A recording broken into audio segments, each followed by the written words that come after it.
सुबह सुबह पार्क में सैर करते हुए भी रामपाल जी के कानों में बेटे के कहे गए शब्द पिताजी ने मेरे लिए किया ही क्या है गूंज रहे थे। वो सोच रहे थे कि आखिर क्या कमी छोड़ दी हमने अपनी परवरिश में, अपने प्यार में, जो हमारे बेटे ने ऐसा कहा। एक ही पल में उसके बचपन की सारी मीठी यादों को उसने चकनाचूर कर दिया, जिन्हें याद करके हम आज तक खुश हुआ करते थे।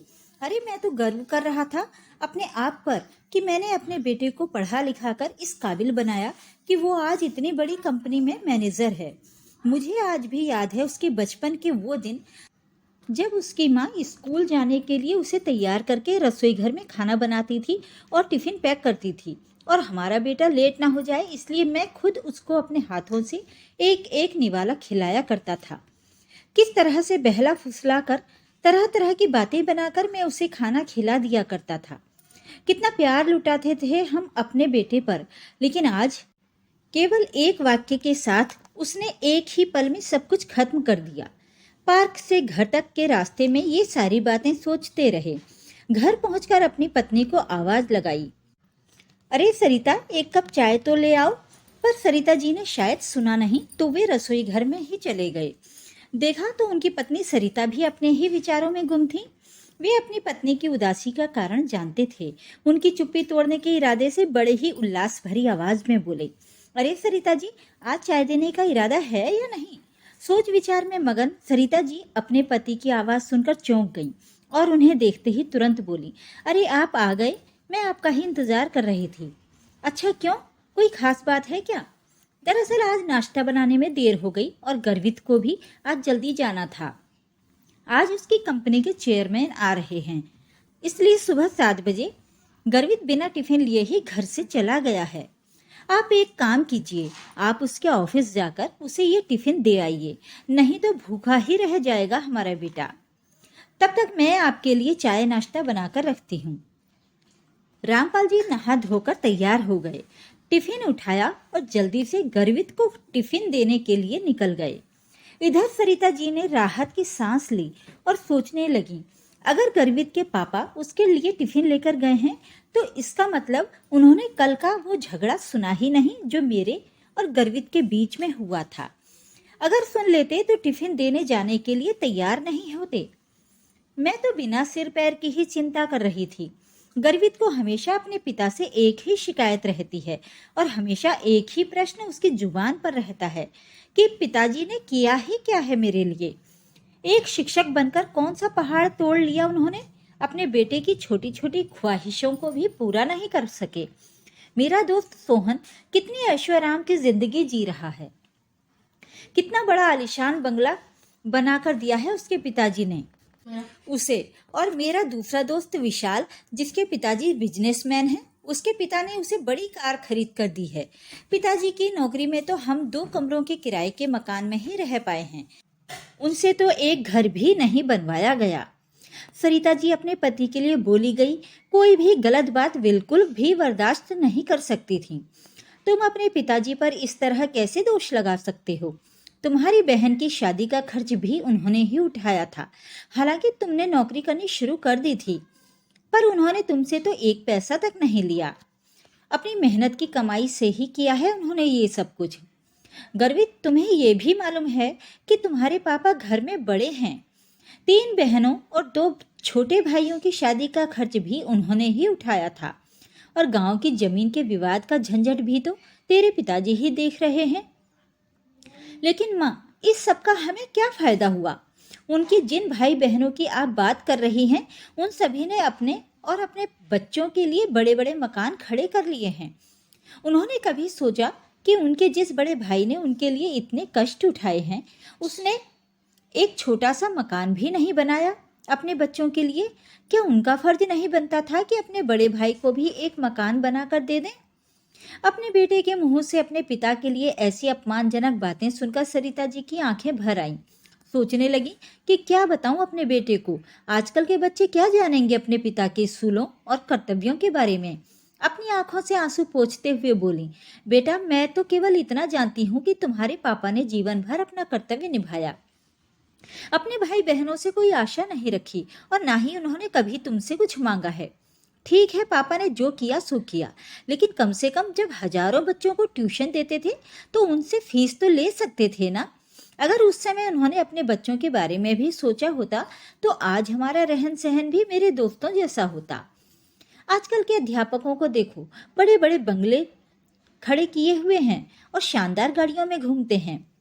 तुम्हारी बात सही है बेटा, लेकिन तुम्हारे पापा के कुछ उसूल थे। उनके लिए ज्ञान देने का महत्व व्यवसाय से कहीं बढ़कर था।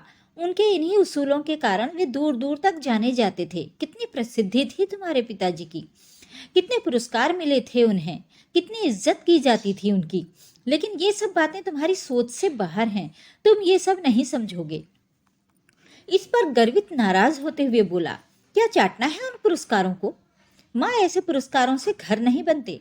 वो देखिए, वो सामने पड़े हैं उनके पुरस्कार। धूल खाते हुए कोई नहीं पूछता ऐसे पुरस्कारों को आज के जमाने में। और जिस इज्जत की बात आप कर रही हैं, क्या वो इज्जत हमें मकान बनाकर देगी? इतने में दरवाजे पर दस्तक सुनाई दी। गर्वित ने दरवाजा खोला तो सामने रामपाल जी खड़े थे। देखते ही गर्वित सकपका गया और सोचने लगा कि कहीं उसके पिताजी ने उसकी बातें तो नहीं सुन ली। हालांकि रामपाल जी ने सब कुछ सुन लिया था, लेकिन वे बिना कुछ बोले अंदर आ गए और माँ बेटे की बहस वहीं पर समाप्त हो गई। बीती रात यही बहस हुई थी माँ बेटे में। रामपाल जी ने टिफिन को साइकिल पर लटकाया और तपती धूप में गर्वित की कंपनी में जाने के लिए निकल पड़े। कंपनी तक पहुंचते पहुंचते उनकी सांस फूल गई। कंपनी के गेट पर सिक्योरिटी गार्ड ने उन्हें रोक लिया। तुम्हारे गर्वित साहब का टिफिन देना है, अंदर जाऊं क्या? अभी नहीं, चेयरमैन साहब आए हुए हैं, गार्ड बोला। उनके साथ मीटिंग चल रही है, किसी भी वक्त वो मीटिंग खत्म करके आ सकते हैं, आप साइड में ही रहिए। रामपाल जी थोड़ी दूरी पर गर्मी में तपते हुए एक पत्थर पर बैठने लगे। तभी गेट खुलने की आवाज़ आई। शायद मीटिंग खत्म हो गई होगी। चेयरमैन साहब के पीछे पीछे कई अधिकारी और उनके साथ गर्वित भी बाहर आया। उसने अपने पिताजी को वहां खड़े देखा तो मन ही मन कुड़ने लगा। सोचने लगा कि अगर टिफिन घर पर रह गया था तो क्या जरूरत थी लेकर आने की। ऊपर से कुर्ता पजामा पहन कर आए हैं, कम से कम मेरी रेपुटेशन का तो ख्याल किया होता। चेयरमैन साहब कार का दरवाजा खोलकर बैठने ही वाले थे तो उनकी नजर रामपाल जी की ओर गई। वे कार में बैठते बैठते रुक गए और रामपाल जी को देखने लगे। वो सामने कौन खड़ा है? उन्होंने सिक्योरिटी गार्ड से पूछा। अपने गर्वित सर के पिताजी हैं, उनके लिए खाने का टिफिन लेकर आए हैं। गार्ड ने कपकपाती आवाज में कहा, बुलवाइए उनको। ये देखकर गर्वित सोचने लगा, हे भगवान, जो नहीं होना चाहिए था वही हो गया। मेरे पिताजी ने तो मेरी इज्जत की धज्जियां उड़ाकर रख दी। गर्वित के चेहरे से पसीने छूटने लगे। गुस्से और डर से उसका दिमाग सुन्न पड़ने लगा। गार्ड के आवाज देने पर रामपाल जी पास आए। चेयरमैन साहब आगे बढ़े और उनके समीप गए। आप शर्मा सर हैं ना? डीएवी स्कूल में शिक्षक थे। जी हाँ, लेकिन आप कैसे पहचानते हैं मुझे? हम पहले तो कभी नहीं मिले। कुछ समझने के पहले ही चेयरमैन साहब ने राजपाल जी के पैर छुए। सभी अधिकारी और गर्वित ये देखकर हैरान रह गए। सर, मैं अग्रवाल, आपका वही नालायक छात्र जो आपकी शिक्षा के सहारे ही लायक बन सका। याद है आपको? आप मुझे घर पर पढ़ाने आते थे। हाँ हाँ, याद आया। बाप रे, बहुत बड़े व्यक्ति बन गए आप तो। चेयरमैन हंस दिए और बोले, सर, आप यहाँ धूप में क्या कर रहे हैं? आइए अंदर चलते हैं, बहुत सारी बातें करनी है आपसे। सिक्योरिटी, तुमने इन्हें अंदर क्यों नहीं बिठाया? गार्ड ने शर्म से सिर झुका लिया। उन्हें डांटते देखकर रामपाल जी बोले, उनकी कोई गलती नहीं है सर, आपकी मीटिंग चल रही थी, आपको तकलीफ ना हो इसलिए मैं ही बाहर रुक गया। कृपया आप मुझे सर कहकर शर्मिंदा ना करें सर। चेयरमैन ने हाथ जोड़कर विनती की। ये सब देखकर गर्वित की हैरानी का ठिकाना न रहा। चेयरमैन साहब ने रामपाल जी का हाथ अपने हाथ में लिया और उनको अपने आलीशान चेंबर में ले गए। बैठिए सर। चेयरमैन सर ने अपनी कुर्सी रामपाल जी की तरफ आगे बढ़ाते हुए कहा। नहीं नहीं, वो कुर्सी आपकी है, रामपाल जी ने सकपकाते हुए कहा। सर, आपके कारण ही ये कुर्सी मुझे मिली है, तो इस पर बैठने का पहला हक आपका है। चेयरमैन साहब ने जबरदस्ती उन्हें अपनी कुर्सी पर बिठाया। गर्वित और चेयरमैन सर का असिस्टेंट दोनों इस दृश्य को बड़ी हैरानी से देख रहे थे। तुम लोगों को मालूम नहीं होगा, शर्मा सर नहीं होते तो आज ये कंपनी नहीं होती और मैं मेरे पिताजी की अनाज की दुकान ही संभाल रहा होता। स्कूल समय में मैं बहुत ही दब्बू था। जैसे तैसे मुझे 9वीं कक्षा तक पहुंचाया गया। शहर की सबसे अच्छी क्लासेज में मुझे एडमिशन दिलाया गया, परंतु मेरा ध्यान कभी पढ़ाई में लगा ही नहीं। उस पर अमीर बाप की औलाद पूरा दिन मौज मस्ती और मारपीट करना, शाम को क्लासेज से बंक मारकर मूवी देखना, यही मेरा शौक था। माँ को वो सहन नहीं होता। उस समय शर्मा सर कड़े अनुशासन और सर्वश्रेष्ठ शिक्षक के रूप में बहुत प्रसिद्ध थे। माँ ने उनके पास मुझे पढ़ाने की विनती की, परंतु सर के छोटे से घर में बैठने के लिए जगह नहीं थी, इसलिए सर ने पढ़ाने से मना कर दिया। माँ ने उनसे बहुत विनती की और हमारे घर आकर पढ़ाने के लिए मुंह मांगी फीस देने को बोला। बार बार विनती करने पर सर घर आकर पढ़ाने को तो तैयार हो गए, परंतु फीस के लिए मना कर दिया। पहले दिन सर आए और मैं हमेशा की तरह शैतानी करने लगा। सर ने मेरी अच्छी तरह से धुनाई कर दी। उस धुनाई का असर ऐसा हुआ कि मैं चुपचाप बैठने लगा। तुम्हें बता दूं गर्वित, पहले हफ्ते में ही मुझे पढ़ने में इतनी रुचि हो गई कि मुझे पढ़ाई के अलावा कुछ भी अच्छा नहीं लगता था। सर इतना अच्छा पढ़ाते थे। अंग्रेजी, गणित, विज्ञान जैसे विषय जो मुझे कठिन लगते थे वो अब सरल लगने लगे थे। फिर तो मुझे पढ़ाई से प्यार होने लगा। सर कभी आते नहीं थे तो मैं परेशान हो जाता था। 9वीं कक्षा में मैं दूसरे नंबर पर आया। माँ पिताजी को खूब खुशी हुई। मैं तो जैसे हवा में उड़ने लगा था। 10वीं में मैंने सारी क्लासेस छोड़ दी और सिर्फ शर्मा सर से ही पढ़ने लगा, और 10वीं में मेरिट में आकर मैंने सबको चौंका दिया। पर सर फिर भी आपने सर को फीस नहीं दी? चेयरमैन के असिस्टेंट ने आश्चर्य से पूछा। मेरे माँ पिताजी के साथ मैं सर के घर पेड़े लेकर गया और पिताजी ने सर को 2 लाख रुपए का चेक भी दिया, पर सर ने वो नहीं लिया। उस समय सर जो बोले वो मुझे आज भी याद है। सर बोले, मैंने कुछ भी नहीं किया, आपका बेटा ही बुद्धिमान है, मैंने सिर्फ उसे रास्ता बताया और मैं ज्ञान बेचता नहीं हूँ, मैं दान देता हूँ। बाद में मैं सर के मार्गदर्शन में ही 12वीं में फिर से मेरिट में आया। उसके बाद बीई करने के बाद अमेरिका जाकर एमएस किया और अपने शहर में ये कंपनी शुरू की। एक पत्थर को तराश कर सर ने हीरा बना दिया, और सिर्फ मैं ही नहीं, सर ने ऐसे असंख्य हीरे बनाए हैं। सर आपको कोटि कोटि प्रणाम। चेयरमैन साहब ने अपनी आंखों में आए आंसू रुमाल से पोंछे और फिर बोले, मेरे शर्मा सर उसूलों के बहुत पक्के हैं, पैसों और मान सम्मान के भूखे नहीं है। विद्यार्थी का भला हो, यही एकमात्र उद्देश्य था इनका। चेयरमैन बोले, और ऐसे ही थे मेरे पिताजी भी, उसूलों के एकदम पक्के। एक समय भूखे रह लेंगे पर अनाज में मिलावट करके नहीं बेचेंगे, ये उनके संकल्प थे। जिंदगी भर उसका पालन किया, ईमानदारी से व्यापार किया, उसका फायदा आज मेरे भाइयों को ही हो रहा है। बहुत देर तक कोई कुछ नहीं बोला। फिर चेयरमैन ने रामपाल जी से पूछा, सर आपने मकान बदल लिया या उसी मकान में रहते हैं? उसी पुराने मकान में रहते हैं सर, रामपाल जी के बदले में गर्वित ने उत्तर दिया।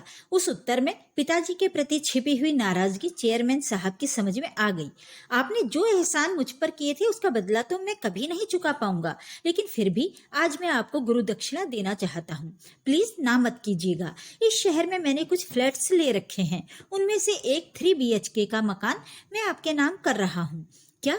रामपाल जी और गर्वित दोनों हैरत से बोले, नहीं नहीं, इतनी बड़ी गुरु दक्षिणा मुझे नहीं चाहिए। रामपाल जी बोले। चेयरमैन साहब ने रामपाल जी के हाथों को अपने हाथ में लिया। सर प्लीज ना मत कीजिए और मुझे माफ करें कि काम की अधिकता में मैं आपकी गुरु दक्षिणा देने में पहले ही देर कर चुका हूँ। उसके बाद चेयरमैन सर ने सभी के लिए चाय मंगवाई, रामपाल जी से ढेर सारी बातें की और उनके चरण स्पर्श करके आदर सहित उन्हें विदा किया। जब रामपाल जी चले गए तो चेयरमैन ने गर्वित से पूछा, गर्वित तुम्हारी शादी हो गई क्या? नहीं सर, पक्की हो गई है, और जब तक रहने को अच्छा घर नहीं मिल जाता तब तक शादी नहीं हो सकती। ऐसी शर्त मेरे ससुर जी ने रखी है, इसलिए अभी तक शादी की डेट फिक्स नहीं की, इसलिए अभी तक हॉल भी बुक नहीं किया।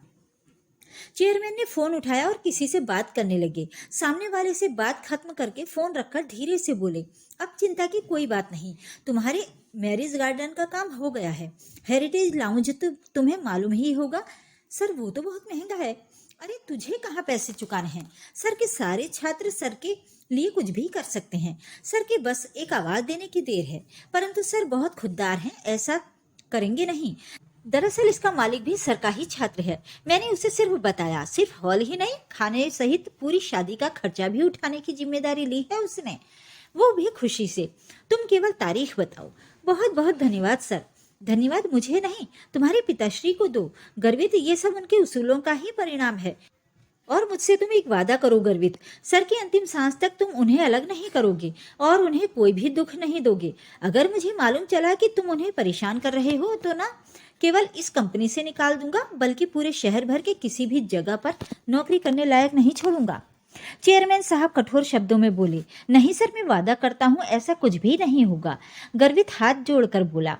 शाम को जब गर्वित घर आया तब रामपाल जी किताब पढ़ रहे थे। सरिता जी पास में ही बैठी हुई थी। गर्वित ने बैग रखा और रामपाल जी के पांव पकड़कर बोला, पापा मुझसे गलती हो गई, मैं आपको आज तक गलत समझता रहा। मुझे पता नहीं था पिताजी कि आपके उसूलों का इतना महत्व है, आपका व्यक्तित्व इतना महान है। कल ही मैंने आपके बारे में माँ को कितना अनाप शनाप बोला था, आप नहीं जानते। इसके लिए भगवान मुझे कभी माफ नहीं करेगा। मुझे मालूम है बेटा, मैंने दरवाजे के बाहर खड़े हुए सब कुछ सुन लिया था, फिर भी आप मुझे टिफिन देने आए। गर्वित की आंखें डबडबा आईं। कुछ कहने के लिए उसे शब्द नहीं मिल पा रहे थे। रामपाल जी ने उठाकर उसे अपने सीने से लगा लिया। आज गर्वित को अचानक क्या हुआ है, सरिता जी को समझ नहीं आ रहा था। शायद कुछ अच्छा ही हुआ है, इसलिए बाप बेटे में इतना प्यार उमड़ रहा है। ये देखकर उनकी आंखों से भी कुछ बूंदें गालों पर छलक आईं।